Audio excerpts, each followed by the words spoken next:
Hello, আসসালামু আলাইকুম। ওয়ালাইকুম আসসালাম। ভালো আছেন নে? কে আপনি? আই আপনার লগে বিয়ে ঠিক আছে যে লাইয়া বুঝছেন নে? ওই একান দরকারে ফোন দিছি। আচ্ছা বলেন। একানা কথা কোন যাইব নে? হ্যাঁ যাবে। ও আচ্ছা আচ্ছা। আচ্ছা ওই উকিলের কইছিলাম যে এই বাউরে সুন্দর মাইয়ার দরকার নাই, লম্বা চুরের দরকার নাই, বেশি শিক্ষিত মাইয়ার দরকার নাই, ইগে ফদ্দাশীল মাইয়া হইলে হইব। তো উকিলে আমরা ছবি হারাইছে, আপনার মনে হয় হিজাব পরা একখান ছবি আসিল, মানে আর তো দারুণ লাগছে আপনার, মানে খুবই খুবই মানে ইসলামিক মাইন্ডের আর কি, ধার্মিক লাগছে বুঝছেন না? তো একটু মন দিলাম, তখন এলাকা দিয়ে আপনাকে এলাকা দিয়ে গেছি, একটা নামের সম্পর্কে খোঁজ খবর লেবেল লাই।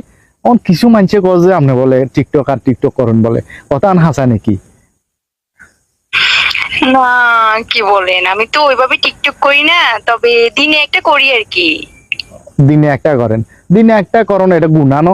আমি দিনে টিকটক করলে কি হবে, আমি তো রাতে ইবাদত করি, তাহাজ্জুদের নামাজ পড়ি, তওবার নামাজ পড়ি, ফজরের নামাজ পড়ি। যাক, এটা ভালো লাগছে। আমার এটা ভালো লাগছে, কলিজাটা একবারে ঠান্ডা হয়ে গেছে। যাক, নামাজ কলমার ভিত্তি আছেন।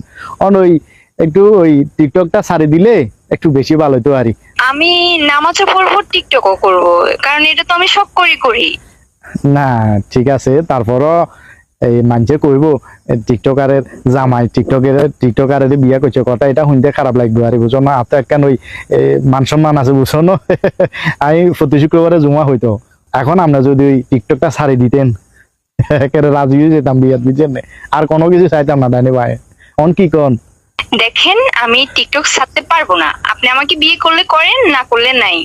শুনেন না, আপনার কণ্ঠ ভালো লাগছে, আপনার হাসিও সুন্দর, আপনার প্রতি মন বসে গেছে, একা তো মনিয়ান উডন কষ্ট হয়ে যাইব। আপনি টিকটকটা ছাড়ি দেন না, তাহলে রাজি হয়ে যাই। আরে ভাই, আমি টিকটক করলে কি হয়েছে, আমি তো রাতে ইবাদত করি, নামাজ পড়ি। আমি তো একটা নামাজি মেয়ে, পদ্মাশীল মেয়ে, আমি টিকটক ছাড়তে পারবো না। তাহলে আপনি টিকটক ছাড়তে নাচছেন না? না। উকিলের বাচ্চা উকিল ছবি হারাইছে, পদ্মা শিখি যাবি আর মাইয়া দিয়ে যে টিকটক